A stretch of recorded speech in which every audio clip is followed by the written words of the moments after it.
Once a cop, let it knock, yeah. For one thing, we should celebrate redemption instead of condemning it. Corey Pegues, what up? Talk your truth, bruh. Check it out. Once a cop. Pull up a seat. You're now in Corey's Corner, where right conversations matter. I'm your host, Corey Pegues, and I always keep it right, not real. Today on Corey's Corner, we are joined by a leader whose names carry weight across New York City and beyond. Assistant Chief retired Kevin A. Williams Sr. With nearly 30 years of distinguished service in the NYPD, Chief Williams rose through the ranks from patrol officer in the 88 Precinct to commanding Patrol Borough Queens South, where he led thousands of officers and partnered with community leaders, clergy, and elected officials to reduce crime and strengthen trust. His career spans some of the department's most critical commands, from precinct leadership to internal affairs, counterterrorism, Patrol Service Bureau, and the creation of the new 116th Precinct in Queens. Known for his calm command presence and commitment to justice, he has championed officers' wellness, youth empowerment, and anti-violence initiatives across the city. Today, he continues that mission as founder of K.A. Williams and Advisors, advising institutions on leadership, public safety, and community resilience. A proud Queens native, devoted father, husband, grandfather, Chief Williams' legacy is one of integrity, service, and impact. Chief, welcome to Corey's Corner. Yo, happy to be here, Corey. Been waiting for you to come on, man. I appreciate them. You've been busy, retired. Welcome to Every Day is Saturday. You know, I've been retired since 13. It's nice, right? Yeah, absolutely, man. I can't even get you. K.A. Williams and Associates is popping already. Look at this. How long is it? A couple of months? It's going to be 6 months in a couple of days. 6 months. Yes, wow. sir. Okay, before we jump into our next segment, let me get a quick word from our sponsors. This episode of Corey's Corner is proudly sponsored by A Plus Jewelers, your trusted destination for quality craftsmanship and pieces that tell a story. Whether you're celebrating a milestone, upgrading your collection, or choosing that perfect gift, A Plus Jeweler delivers excellence with every shine. From custom design to timeless classics, they bring luxury within reach. All right, let's do it. Take us back to the beginning. What was life like growing up in Queens, and what first inspired you to pursue a career in law enforcement? You know, Corey, when I look back at my life in Queens, it was just the average everyday life. What part of Queens? I grew up in Jamaica, Queens, off of Suffolk Boulevard, no doubt. Southside. Southside, we outside. You're going to hear that a lot from me. You know, I live with my parents, lifelong Queens residents, and it was just, you know, for me, a perfect childhood. You know, even with everything that was going around in the community, you know, never really affected me too much directly. You know, I would ride my bike from Jamaica all the way. My grandparents grew up off of Merrick Boulevard. Mm-hmm. You know, huge family gatherings all the time. We got together all the major holidays. My sister and I, you know, we were only 2 kids. You know, she unfortunately went to Hillcrest High School. I went to August Martin High School. I hated both of them. I'm from Andrew Jackson. Absolutely. Okay? You know, so it was just to me, I look back, perfect childhood. You know, living in the city, it was just awesome, to be quite honest with you. Yeah. You know, what got me on the path of this, my father was a retired police officer. At the time, he was actually an active police officer. My mother worked in the office. So I've always been around policing. Always been around people in policing who look to make an impact, not only within the department, but also within the community. So that always, you know, when you're a kid, Corey, you don't understand, you know, but as you become a man and you grow, you see how those seeds were planted in you indirectly. And so, you know, my father was very big in the Guardians Association. So, you know, I saw the fight that African-American police officers had to go through, but also seeing policing as something of value. I mean, listen, it supported me. It put me and my sister through college. It gave us a very good life. So, you know, it was always in the back of the mind. You know, I went away to college. I thought I was going to be a lawyer. You went to HBCU? No, I actually went to the University of Maryland at College Park. Right. My sister went to Howard University, and something just drew me to criminal justice and wanting to be a police officer. I originally had plans to, do law enforcement in Maryland, to be quite honest with you. But when you go to a school and you major in partying and your parents tell you the gig is up and they're not paying for your education anymore, you have to pivot. So Right. the pivot was, and I truly believe everything, your steps are ordered. I came home from school. Parents weren't the most excited about my grades that last semester. Said, "Yo, you're not going back to Maryland." My father said, "You're going to take these tests." Uh-huh. Again, like I said, I wanted to do law enforcement, but I wasn't really thinking the NYPD. And Corey, to tell you how things are funny. So my father signed me up in the test in '93. The day I had to take my test was the same day as the Jones Beach Greek Fest on Jones The Beach. Greek fest. I Wow. was tight. I was tight, but I had to go take the test. Right. Again, it shows again how things align. Corey, I took that test like in 1 hour. Mm-hmm. Because back in the days, you had to get on the beach by a certain time, or you couldn't That's get right. up You on there. can't. Right. So, ironically, I took it at Whack Hillcrest, but took the test. And at that time, it took a long time for you to decide. So it took 3 years for the process, and then in 1996, I became a member of the agency. Man, let me tell you. Before we go to the next question, I have to look in the camera and shout out Papa Williams, my man, Mr. Williams, a stalwart in the New York City Police Department. Understand he probably came in the job in the 70s, 1969. 1969. So I need y'all to understand when he came in, you talking about Black Panther riots, Martin Luther King Jr. dying, layoffs in the early 70s. Did he get laid off? Yes. He was laid off, had to come back. I mean, he is a true hero for black officers today. So we gotta give him his just due. I love you, Mr. Williams, Mrs. Williams. So we can't forget Mama Yeah, don't Williams. forget about Mom Dukes. We can't forget Mom Dukes. But I just wanted to make sure I personally shout out Mr. Williams. He's always been a very, very nice, humble man. I'll have to shout him out. So in 1996, you was in the 88 precinct. What do you remember about those early days on patrol, and how did they shape the leader you will become?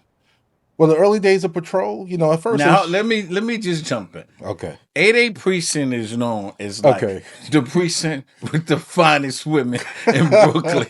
I don't know how they all went to the 88 precinct, but all of the fine women went to the 88 precinct. You get assigned to the 88 precinct, you're around all of these fine women.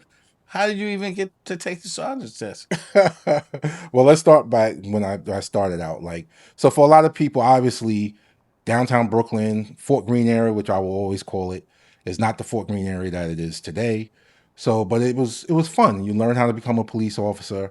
Um, you know, I would also say, you know, despite of what it was known in the 88 precinct, you had a lot of good brothers and sisters there that really took you under the wing and made it an enjoyable learning experience to learn how to police. Obviously, as a rookie, you start on a foot post. Right. And at the time, the community was going through a change. It just started changing. So it was fun going out there. I remember as a rookie, they originally put us on Lafayette and Fulton. Working 6 at night to 2 in the morning. It was a lot of things you could see and learn. And then one day the commanding officer came in and said, "Listen, we post changing y'all." And they put us on Ashland and Myrtle, which is right in front of, Ingersoll Whitman housing development. Again, but still, you learned, you interacted with the people in the community. I enjoyed it, to be quite honest with you. I tell people,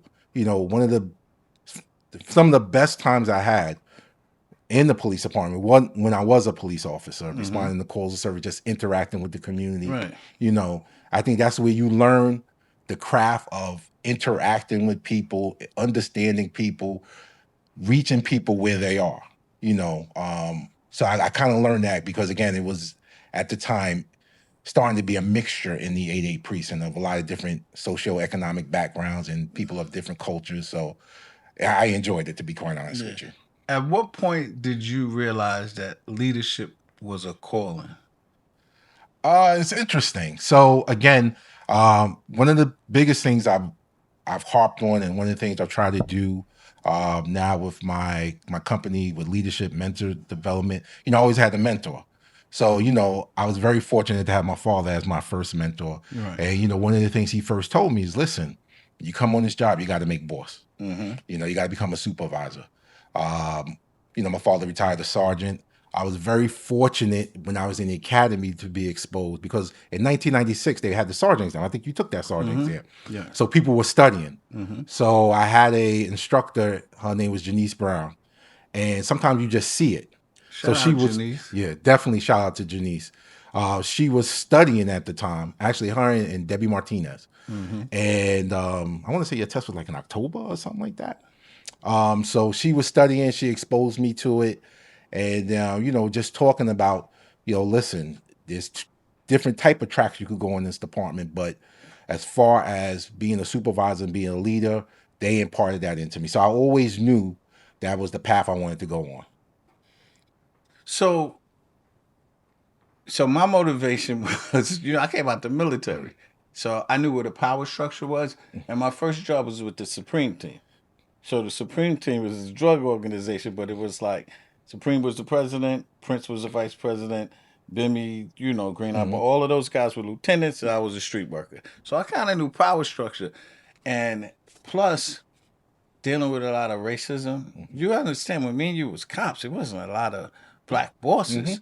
It was a male white dominated field. Absolutely. So that was some of my motivation also. So you go from sergeant in 2001, I believe it is, Yes, to chief in 2022. Now, for the people that understand, from cop to chief is about 8 ranks. You got, cop, detective, sergeant, lieutenant, captain, deputy inspector, inspector, chief. So it's about 8 ranks high. It's a monumental task. What promotion challenged you the most and why? Whew. I was, looking back, I think That's the question I wanted you to answer because you went through all these different ranks. I want to say it's 2 ranks, to be quite honest with you. Okay. Obviously, I think going to a sergeant, from being a police officer to a sergeant, now you have to provide leadership and supervision to men and women that you And just. you're a young sergeant. Yes, I was what they call a 5-year wonder. Right. And you supervising people with 20 years, 25. Yeah, but that was a tough transition because, one, you never let anybody really too much. Like I said, I came from a college atmosphere, and then I this is my second job that I had, and now I'm responsible for 8 to 10 people in my squad. So that was a tough transition. And then the second transition that was You made it look challenging, easy. somewhat. The second one that was challenging was going from lieutenant to captain, because now you're an executive in the agency, and so now you have to think more globally than what you did, because sergeant's in charge of a squad, a lieutenant's in charge of a platoon, but now you could be possibly in charge of a lot of police officers, maybe heading the precinct, but also when you're the duty captain, you're basically the representative of the New York City Police Department, and you have to make decisions, based on a global perspective of what's best not only for the officers that work for you, but the community, also for the agency in the city as well. Okay. Since you brought up being a sergeant, let me throw this picture up. You remember this picture right here? Yeah, well, that's back in the days. That's August 2001. Yes. You and I are sergeants in the 8-1 precinct. Absolutely. I believe our commanding officer was PB3, or was it Elton Muhammad at the time? No, it was Phil. Phil Banks the third. Yes. What's different about this? What do you see in this picture? What you see is crazy in this picture. Well, you see, Corey has a white shirt on, and then I have a blue shirt on. So it was a transition where there was a time when they had the sergeants wear white shirts, because traditionally, historically, you didn't wear a white shirt until you became a lieutenant. So I think it based off of some corruption scandal or something like that. They decided that every supervisor should have a white shirt. Police Commissioner Kelly becomes a police commissioner again, and they go back to the blue shirt. So you see the kind of there was a short period of time where you could wear either or, right? And then they put the hammer down that you had to wear the blue shirt as a sergeant. So that's Yeah. what that picture is. Yo, You know, Kev, that's crazy. Preparing for this interview, I don't know. I'm just going through some pictures, and I find this picture of you and me. We looking like we 17 years old. We young sergeants. young supervisor. But I'm like, I got a white shirt on. You got this had to be. It must have only been like 2.5 weeks that we could do that. It was a very short period. It was a very short period. So see, we got history. You see that? White shirt, blue shirt, both with chevrons on, sergeants. I bet you nobody. I challenge anybody else to post that picture up with you and your buddy with a white shirt and a blue shirt. I bet you we probably the only people that got that picture. Funny, right? Now, you worked in communities that have felt, over policed and undeserved at the same time. What do you believe policing must do differently to truly meet the needs of black and brown neighborhoods or minority or undeserved communities? Well, I think police saying you have to understand that you're there to serve the community. One of my biggest models that I said to police officers, we work with one another, regardless of your rank. We all have a job, but we do work for the community. And you have to understand, one, the historic relationship between the police and the community. And also you have to have direct, honest relationships and conversations with people in the community. Because I don't care, what community you come from, people want to feel safe. So the question is, how do we make them safe? I'm a true believer that we can have crime reduction, we can increase the quality of life, but it does not have to come at the expense of police-community relations. That is just as important. It's probably more important than it is reducing crime and also increasing quality of life. Because, I want crime reduced in my neighborhood, and I think we should do that as an agency. But if we're doing it where we're disrespecting the community, not doing what right by the community, it doesn't mean anything. It's a hollow victory. Exactly. And so I made sure that we communicated with the community, right? Open conversation. People, Wendy Williams said it the best. Straight talk leads to straight understanding. Mm-hmm. And you have to have that conversation, but you also have to build that relationship in the beginning, because you can't start a relationship from a crisis standpoint, because there's no trust there. You're not going to be effective there. So you have to start in the beginning. So, one of the things I've always stressed in all my assignments, whether it was as a supervisor or now as a borough commander, that you have to get into the community, engage the community. Doesn't mean that you're always going to agree, because you're not. Mm-hmm. But you have to have the honest dialogue. And I think that's what made, in my opinion, what we did very, very effective. Let me tell you, you said something that's very important. And I remember being a CEO of PSA2, and there'd be a shooting, and you probably know Danny from Brownsville. He'll call me and be like, "Commander, I got the gun." And I'm like, "All right, bring it in. Brown paper bag, just, tell them you're coming to see me." And the detectives would be mad at me, as if I was on the take. But like you said, I built relationships before the shooting. Mm-hmm. Y'all go to the scene. Yo, detectives would drive me crazy. They come to the scene and be like, "Yo, get my car, get my car." I'm like, you trying to kill us? Why are you telling these people to get in the car? You got to build relationships where you could just look at somebody and be like, "All right, meet me around the corner or call me." But you growing up on Sufton or growing up on Murder, we kind of lived in these communities, so we kind of know what we had to do. Let me ask you this. What qualities, you mentored a lot of cops over the years, what qualities in leadership are you looking for future police now? The qualities I think that a future leader in police, or even a current leader in police, you have to have clear communication, you have to have integrity, and you have to master, which is one of the hardest words for people to say to people, no. Sometimes you have to say no.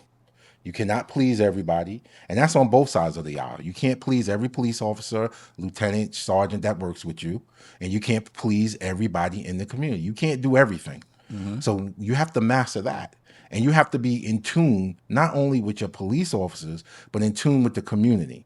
One of the things that you can't have blanket policing, and what I mean by that is what may work in the 8-1 precinct in Bedford-Stuyvesant, mm-hmm. Brooklyn, does not work in Southside Queens. Mm-hmm. It's two different communities. One of the biggest things, I had the honor of being the commanding officer of the 2-8 precinct.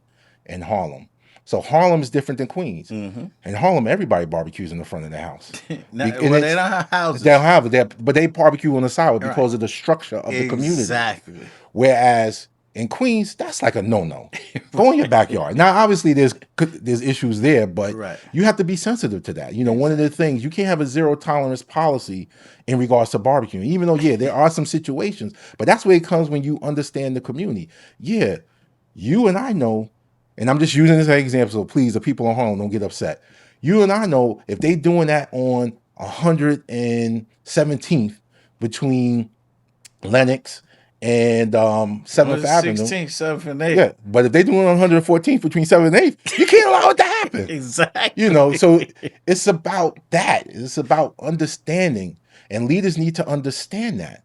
And also, another thing that I would stress, and I continue to stress to our police leaders, again, you have to hold the people that work with you accountable. Good, bad, ugly. You have to hold them accountable, because Corey, I truly believe this, and you can see it time and time again. You know, most things happen because it's not addressed in the beginning. If you address it in the beginning, it's like human nature. If you stop the drip in the beginning, you're not going to get a flood. Exactly. But if you never stop the drip, then it's going to lead to a flood. So I think those are the things that I continue to stress. You know, that's one of the things that we see, and one of the reasons why I decided to do what I wanted to do in regards to consulting, because you see that leadership gap. And not only policing, but anything in life. Right. But it has a more profound effect when you're dealing with public safety. Man, Kevin Williams, retired deputy chief, is dropping some real jewels. You hear this? Stop the drip before it's a flood. And he didn't say this, but I'm going to tell you what he was saying. To be a good commander, you got to master the 3 C's. He kind of said it. Cops, community, and crime. Not in any particular order, but if you master all 3 of those, you'll be very successful. I need you to look in your camera, and you need to say what, because you dropping so many nuggets, and I don't want to interrupt you, but you need to let every police commander or future new police commander know right now that when you walk through the door, everybody hates you. Please. Well, I wouldn't say everybody hates you. A lot. It's the fear of the unknown. Exactly. So you, as a person that's coming in leading a precinct, you got to let the people know what you stand up and what you're about. And it's not just policing. It's leadership. Yeah. You have to set what your standard is, and you have to communicate what that standard is to the people that work with you, to the people in the community, you know, even up the chain of command, you know, and then you have to stand by it and be consistent.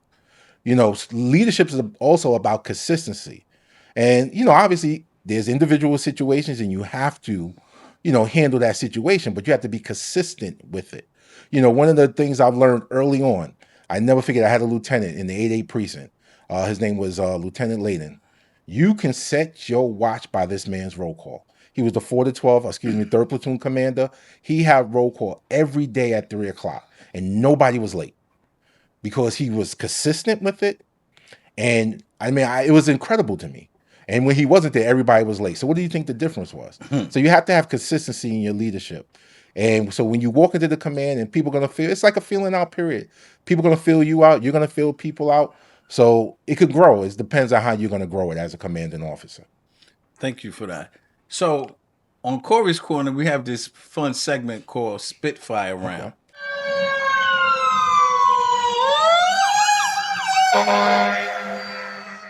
I'm going to ask you like 10 to 11 quick questions. I need yes or no answer or one-word answers. Okay. Like the sky is blue, yes or no. Okay. You know, it's a fun thing. You ready? Let's Brooklyn go. or Queens? Queens. Coffee or tea to start your day? T. Your go-to leadership motto in one word? It is what it is. Favorite precinct you ever worked in? The 8-1 precinct. Yeah, we had fun. One thing every young officer must learn early. How to effectively communicate with the community. Most New York thing about you? Most New York thing about me? My love for the Knicks, even though they kill me time and time again. That's like this year we looking. I've heard that for a lot of years. I know. If you weren't in law enforcement, what career would you choose? wasn't in law enforcement, I would probably be a lawyer. You better get this one right. This one right here, you better get. It better be a song from your guy. A song that gets you instantly motivated. Whew. Shut Him Down by Public Enemy. Okay, I'll take it. I'll take it. 3 words your officers would use to describe you. Consistent. Some people would say I'm unapproachable. And straightforward. You take it. Last one. Legacy or impact? Choose one. Impact. Thank you for participating in the Spitfire round. That was good. That was good. Now, so I'm going to go back to the song question. Yes. Many people don't know, but Kevin Williams is a huge or was a huge Prince fan. He kept this undercover. For all these years I've known him. It was never undercover. You just said, listen. I didn't know. So, God bless, rest in peace, Prince. Absolutely. When Prince died, I'm like following your social media and stuff. Like you posting up all this stuff. Next thing I know, he's at the Purple Rain Mansion. And what, like within a week or two, you was out there? No, it was actually, so I am a huge Prince fan. That's why when I asked you the question, I know, but you said what motivates me, like gets me amped. It gotta be a Prince song. A Prince song doesn't get me amped. Prince actually mellows me out, to be quite honest with you. Okay. I'm a huge Prince fan, and when he died, because everybody knows it. Except for me. You didn't listen. Like a lot of major moments in my life, there's a Prince song that goes with it, to be quite honest with you. And when Prince died, I never forget, in 2016, I was at work. I was in the counterterrorism division. My immediate supervisor at the time comes in and says, "Yo, there's something going on at Prince house." And I turn on CNN, and they told me he died. And one of his albums, they go, You Prince said CNN. You're gonna get all the Fox people mad at you now, right? It was what it was. I was probably the only one in there that had CNN on. But anyway, and there's an album in Prince, and there's a Prince Está Muerto, when Prince is dead, and he was actually dead. And listen. I never understood it. I'll be quite honest with you. Like when Michael Jackson died, I never understood how people had that connection. But when the artist died and Prince died, it did touch me personally. And yes, I did end up going out to Paisley Park. I actually went. He died in April. I went out in October because at the time there was a back and forth legal battle of whether or not they were going to allow people to continue to visit Paisley Park. Mm-hmm. And I was able to go to Paisley Park, walk around there, the incredible studio. I was able to drive around Minneapolis, never been there before. Went to his original house where he recorded my favorite Prince song. My favorite Prince song is Forever in My Life. And I went to the house, the mansion that he owned, where you couldn't go in there, but you saw, and it was just an incredible thing. And he was an incredible artist. Musician, everything. So that's a fun fact about retired Chief Kevin A. Williams. Before we start back and jump into it, I want to take a second to talk about something close to me. As many of you know, a lot of what we discuss here is about accountability, leadership, and redemption. And I'd be remiss again if I don't plug my book, Once a Cop, The Street, The Law, Two Worlds, One Man. As a matter of fact, the day my book came out, Kevin and his lovely wife Darlene was there at my book signing. It's personal. That's why I wrote the book, Once a Cop. It's my story from the streets to the NYPD. And it was turned into a feature documentary, which is streaming on Hulu and Apple TV, called A Cops and Robbers Story. Thank you for all the people who have supported the book and the documentary. And good luck to the people that didn't purchase it or watch it yet. Hit me up on Corey's Corner at gmail.com and let me know your thoughts. Shout out to Corrupt Mob, the powerhouse behind the studio that's making this production possible. Yeah, and they gave me some new upgrades today. Thanks a lot. I appreciate you guys.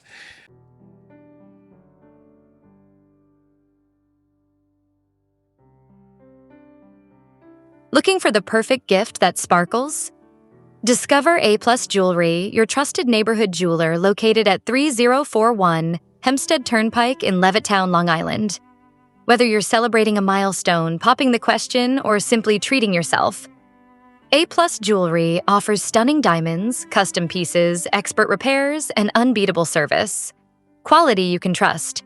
Prices you'll love. Service that keeps you coming back. Visit A Plus Jewelry today, where every moment becomes a treasure.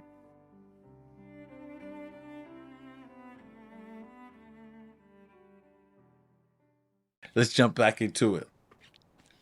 You oversaw the final stages of establishing the 116th precinct. Why was that precinct so important for the community, and what did it take to bring it over the finish line? Before you answer, man, what an incredible assignment to be Patrol Borough, Queens South, where you was born and bred and grew up, and be the top dog. How many people was under your command? 6,000, 7,000? About 6,000 uniformed and civilian members of the service. So for the people around the world that's listening, he had over 6,000 to 7,000 people underneath him. That's most police departments. That's a whole. That'd be like the second biggest precinct police department in the country. I think LA got like 7 or 8. So, what was that feeling like? You know what? I talked about this the day I retired, and it kind of goes back to the awesome power of that God, and He could do things that blow your mind. So, this community and the Southeast community for decades wanted another precinct. The 105 precinct encompassed probably the largest square mile coverage in the city at that time, and they were fighting for another precinct. So, and I mean, for decades they was talking about going to 7. When my father was a rookie cop and he was assigned to the 105, they were still talking about building a precinct in the southeastern part of Queens.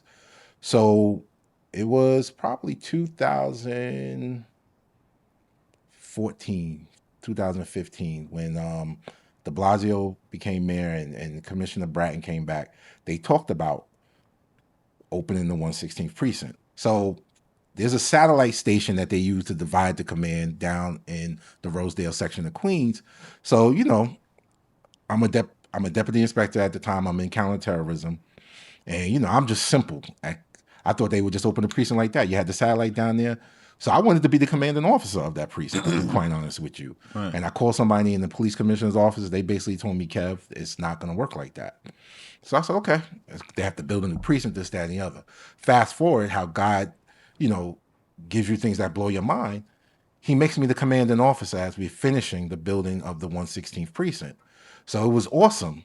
One of the things that, I wanted to make sure that the police officers from the leadership all the way on down looked like the community, was responsive to the community, was respectful,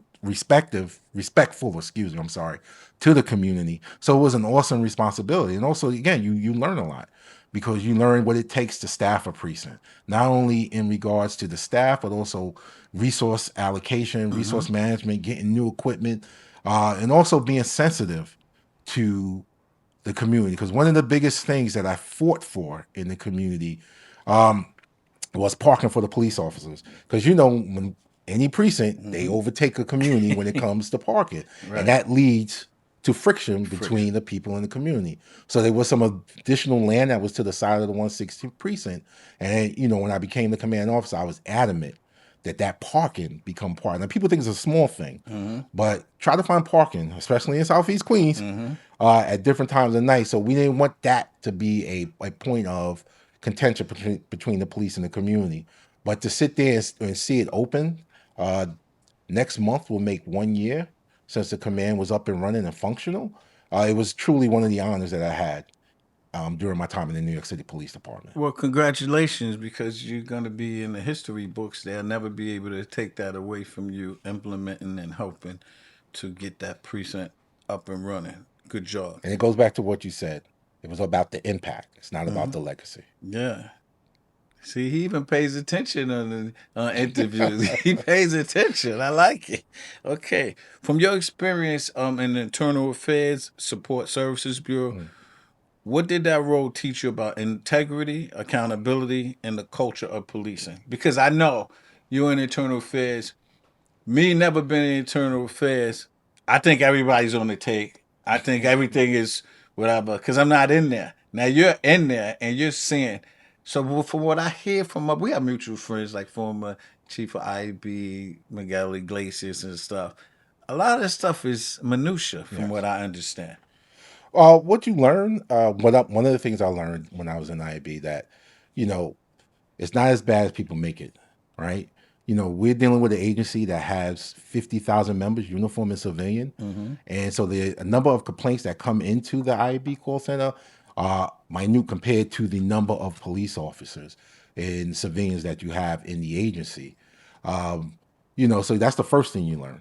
The second thing you learn is that, like you said, it's a lot of stuff that, you know, you could kind of say it's not corruption. You know, it could be negative workplace behavior and that needs to be addressed. Absolutely. But you know, you're not seeing levels of serious corruption to that point. There's no Marlin You know, so, Commission. yeah, crimes. it's not, you know, wilding out or anything like that. And then also another thing that I learned that in that you have to have people in that position in internal affairs that have what I say a global perspective. You know, you just can't see everything one way. There's a lot of gray. Everything's not black and white. And I'm not saying from a racial standpoint, but I'm just saying from a perspective standpoint. You know, you have to have people that have experience that can see beyond certain things. Because sometimes on paper, because I always tell people this, policing can be quote unquote a dirty sport. People may not like the way it looks at the time, but you have to look back, peel back. So you need to have experienced people that can see that so they could properly investigate. And then also it goes back to what I said before. It is what it is. If it's messed up or it's something that is misconduct or it is corruption, then you have to do what you have to do. Because again, it's not just about that individual police officer or that member of the service that's doing something wrong. It's about the agency and keeping the accountability and trust with the community. Okay, I got a couple of follow-ups that's not on the cards because you got the wheels turning. Outside people think that internal affairs protect police and they're not trying to expose anything. No, that's not true. I think in the Internal Affairs Bureau, you have people that want the right thing done. It's not just an automatic, you know, we're going to protect the police officers. You have some people who say they look to do police officers in to try to justify their existence. Right. You have people that sit there and actually, you know, want righteous policing. You know, also want cops that if an allegation come in, be thoroughly investigated, and if necessary, them being exonerated. You know, you have police officers whose careers were put on hold for things that, you know, necessarily shouldn't have been put on hold for. Right. But also conversely, you have situations where there are people who are not fit to be New York City police officers, and that has to be rooted out, and that's what they need to do, and they do in the Internal Affairs Bureau. New mayor of New York City, January 1st. Thank God. Oh, Lord. Thank you. This is Kevin. This is me talking. January 1st. Yes. Mandami. He's talking about changing the CCRB, right? Where they can have disciplinary power. So, just my position always on CCRB was I don't even really care if they change it, but they need to have at least, 7 people? At least 3 people got to have a police background for me. Because you need somebody in there to say, oh, wait. No, this is how policing goes. And now the PBA, SBA, LBA, all the unions are up in arms about changing the CCRB. How do you feel about this change? I know right now they got Sly Fox on CCRB. You probably call him Chief Fox, or Joe Fox, whatever. I know he's on there. Not the greatest guy, but he's on there. How do you feel about Zoran Mayor Mandami changing it, where they have power? Because right now they only have recommendations, right? Yes. They recommend to the police commissioner, Corey Pegues did this, he should be whatever. Now the police commissioner gets it and says, I'm not disciplining him. Get it away. And that pisses off the public. So he's trying to change it, saying, whatever they say, that's what it is. How do you feel about that? Well, I don't know if that's going to necessarily work, to be quite honest with you. I think it goes back to what you said. You know, you have to have different perspectives in the room to come to a decision. No, let's say he put 3, it's 4, at least 3 cops. 3 cops or law enforcement background is in there, and they collectively come up and say, yo, Kevin Williams, he messed up on this. We think they should take 5 days. Now, you got the people with the backgrounds. Again, Corey, I'm going to say I don't know. I don't know if they should be the final arbiter of whether a police officer, stays on the job or the level of discipline. But we know what the police commission been doing a lot of bullshit. We Well, could just again- look at Jeff Madry, right? We could look at Jeff Madry. Some people call him Freaky Jeff, allegedly. So, discipline came from CCRB. We know what he did. The police commissioner wanted him out. The mayor was like, that's my guy, keep him here. And then all hell broke loose.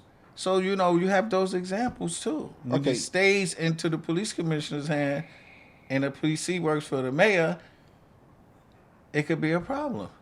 Well, it could be either way, Corey. I'm going to be very, very honest with you. It could go both ways. It could be a problem if it's total control of the CCRB. It could be a total problem if it sticks with the PC. I'm not saying the system that we have is perfect right now.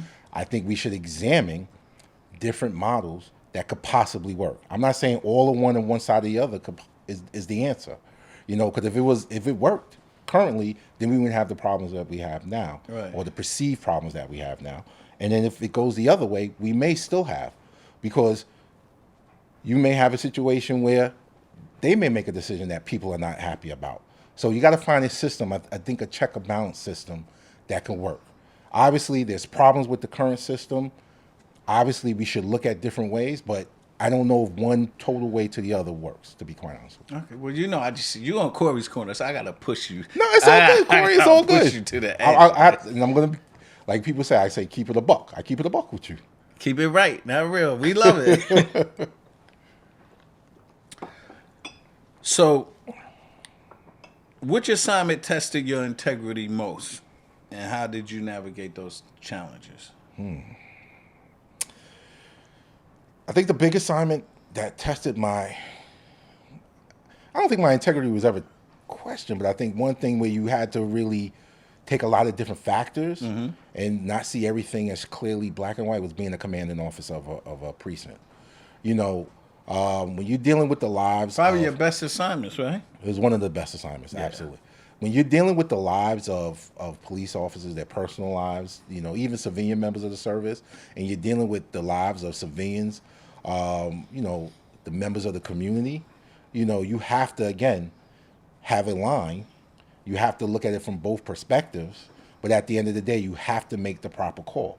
Like I said earlier, you know, one of the things you have to learn is to say no, right? Or make a decision based on everything that you have and stand by that decision. So I never questioned my integrity. I don't think my integrity ever came into question, but you had situations where you really had to give thought about it, and you really have to, you know, think about it, about what you're going to do and how it impacts. You know, I will say this: when you're in a position, and this is another thing about leadership, you know, it's not a silo. You are not the end all, the be all. You need to bounce things off of people. You know, I never forget this. I made a decision as a commanding officer.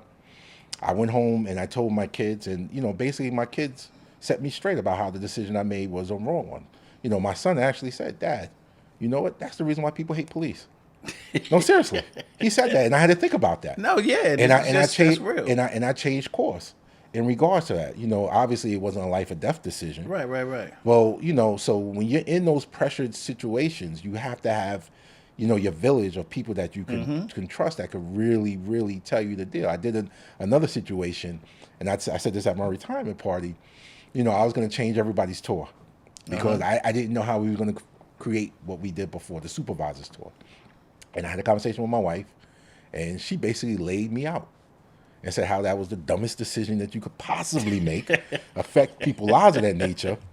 And, you know, because I had the transfers ready and everything, the notifications, the transfer, and I held off on it. Right. So, you know, again, those issues are tough issues. Yeah. You know, but you have to stay centered in your leadership. And then I'm saying this to anybody who wants to be a leader. You know, you have to lead with integrity. Your integrity has to be unquestioned. You know, people may not like you, right? But you have to have a level of integrity. Like, not like, you didn't like this decision, I got it. But when people question or believe your integrity can be in question, I think your leadership goes down the drain right then and there. So it's funny you say that. I remember when I was in PSA 2, this girl was pregnant. She had a baby. What they get, like 5 weeks, FML, like whatever you call it. So she gets her 5 weeks. I think she wanted like a couple of weeks extra. So give her like 2 more weeks. But I'm like, I can't do this for everybody. Like, yo, she gotta get back to work. So I'm at my desk one day, and I hear, wah, wah. So I'm like, who's outside? So the secretary comes in, it's like, such and such is here to see you. I'm like, oh, okay, let me see the baby. She comes in, and she's like, I really need some more time. I'm like, girl, if you'll give first, take the baby. Get the baby out my office. First of all. I sit the girl down like, yo, I can't give you 4 months. Cause now the next girl get pregnant. You know what I'm saying, Kev? Like, it's tough decisions, but it was fun. But I never forget she brought that damn baby in there, breastfeeding, crying, and thought that was gonna move me. But it was like, you already went way over your time. But those decisions that you have to make as a commander. How can departments balance holding officers accountable while also supporting their wellness and professional development? Well, I think it comes again down to, you know, being very direct on what's expected of police officers, having the supervision that supports the police officers, and understanding that police officers, you know, live complicated lives. You know, we had the model, the warrior concept of policing, where, you know, we're warriors, this, that, and that, but we're humans, right? So you have to take into account the whole officer. You know, Corey, when you and I first came on the job, it was sit down, shut up, do this, that, blah, blah, blah. You know, that's not the society in which we live in anymore, in any occupation, right? But we have standards in this department, and we have to hold these officers to that standard, and it comes with consistency. You know, one of the biggest things that, you know, when you speak to police officers, that they see one of the biggest challenges is that inconsistent. You hot one day, you're cold the next day. This is good one day, the next day it's not good. So those things, if you're consistent in what you expect of the officers, you're consistent on how you hold them accountable, I think that goes well to help the police officers, because they know what to expect when they come into work, and they could also balance whatever issues they may have at home. Okay. Over the last 3.5 years, or 3 years and 8 months under the Mayor Eric Adams regime, it's been very difficult for police also. I know that for a fact. Over the last year, several senior members of the NYPD phones have been taken by the feds, and I was praying so hard your phone wasn't taken. I was like, please don't let my bro be involved in none of this nonsense, because I know that, you know, you're close to, you know, some of the players that's there. But I never question your integrity. But you never know. You know, you could have just been at dinner with somebody and said something crazy, and now they're going to take your phone. Being in senior leadership roles, what does it mean personally and professionally when your phone is taken by federal authorities? Which you don't know. No, but yeah. you Well, can just give let me me set this. Let me set this clear. No. I gotta set the record straight, because there was an article said that my phone was seized. And I it was do remember that. It absolutely. I've never had any anything seized from me by any law enforcement agency. Period. Point blank. So there was an article in which my name was put in there. It was, and it was false. To be quite honest with you, setting the record straight on Corey's Corner. and so I think, you know, when that happened, you know, listen, I can't speak for other people. I'm going to speak for myself. You know, sometimes in every agency you have issues. Things come up. Things have to be investigated. You know, but that shouldn't stop who you are as a person. To be quite honest with you, And again, if you're consistent and you have a level and you lead with integrity, again, I'm not saying perfection. If you lead with a level of integrity, those things don't really matter. You just go on and let's do what's next, you know? Okay, we wind it down. What does modern policing need to look like in 2025 and beyond if we want safer communities and stronger relationships? Well, I think modern policing in 2025 needs to incorporate technology, obviously, but you're never going to replace the police officer that interacts with the community. You have to use the technology, the tools that you have, and you have to work with the community and interact with the community. With all the advancements we have in technology, at the end of the day, especially here in the city, there's going to be two cops that's going to come out of a radio car that's going to knock on the door and interact for whatever the situation is. So we have to engage the community, listen to the community, but also the community has to have a venue where they can listen to the police. And so you have to use all those tools. I think also modern policing also is heavily dependent on leadership and supervision. We could have all the tools, the body worn camera. We could have the drones. We could have the tracking of the police officer's car, things of that nature, all the technology, the ring camera, all that good stuff. But you have to have the supervisors that mentor, train, guide, and protect the men and women that go out there and do the job each and every day. That's what modern policing looks like, in my personal opinion. Now and going forward, that's what it should look like. Okay. You and your lovely wife, Dr. Reverend Darlene Williams, have built a life of service together. How has family grounded you throughout this career? And what does legacy look like for you now? Well, again, like we said before, it's not about the legacy, but it's family was very grounded to me. I had to bring my sister name up here. My wife's very supportive of my career. My wife had a very good advantage because she had my mother. My mother sat down and had a very interesting conversation with my wife when I first became a police officer. But the family has been the center of it all, because at the end of the day, we take our titles away. It's about the family, so you have to be centered with with your family, and it continues. I don't think of it as a legacy, but I look back, I look proud. My father was a sergeant, retired sergeant in the New York City Police Department. I was very fortunate to retire as an assistant chief, and now I have one of my children. He's on the job as a detective. So obviously, if you want to use a legacy, use that word, the blue bloods, black bloods, whatever you want to say.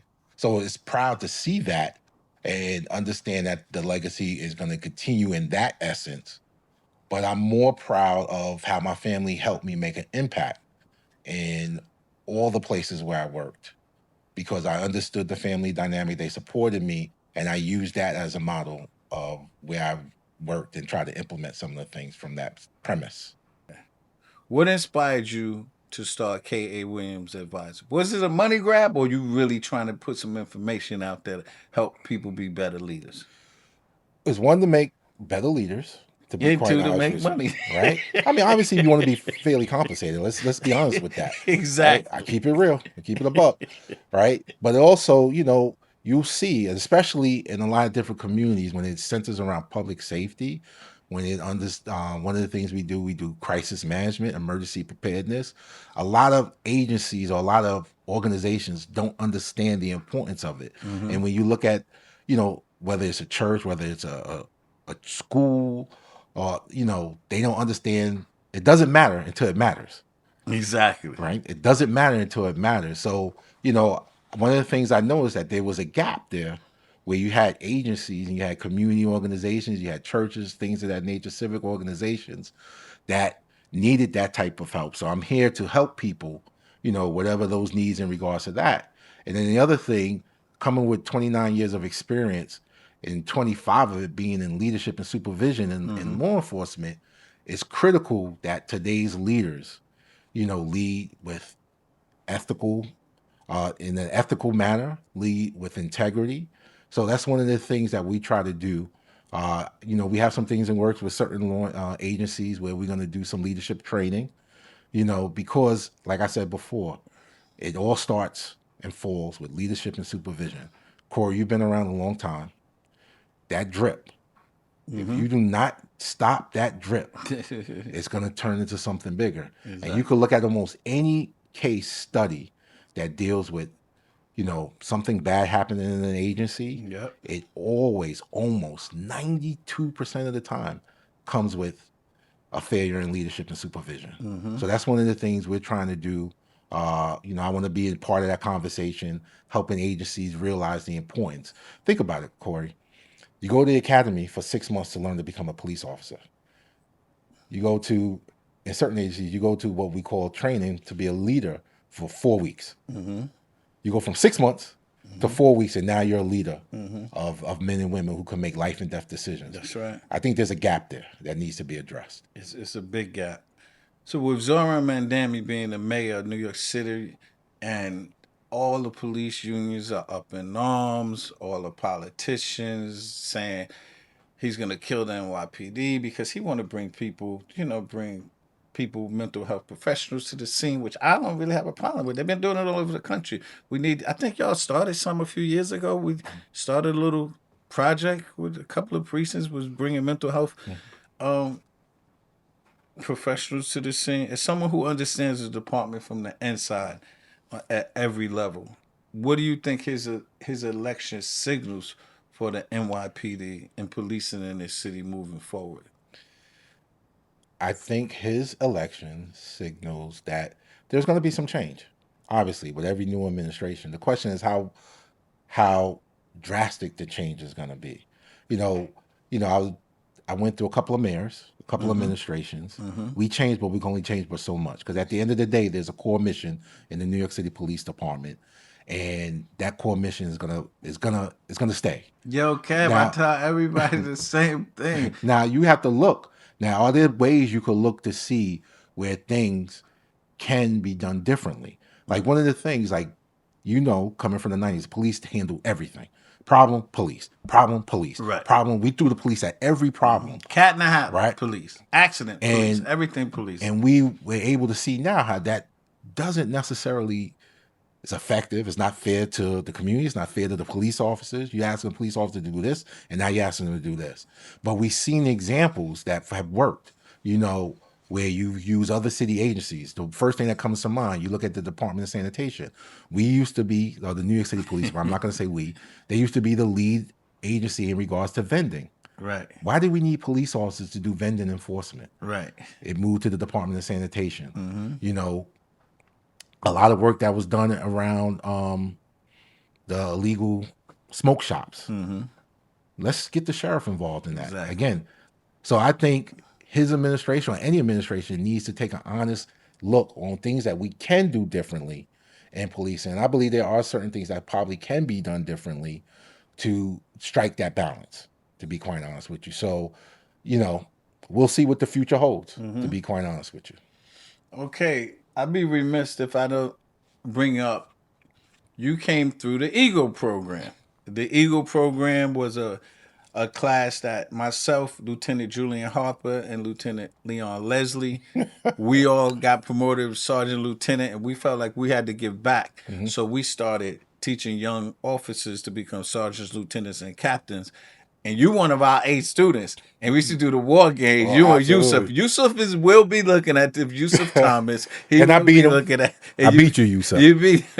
So how important is it for people like we gave back? And I know that you came back because we would invite you when we did other classes, and we retired, you was going back to speak because I would see on social media how important it is for leaders that make it to give back to the ones coming up. It is imperative that as a leader that you give back, that you mentor the next generation. You guide, you coach them, you coach the next generation.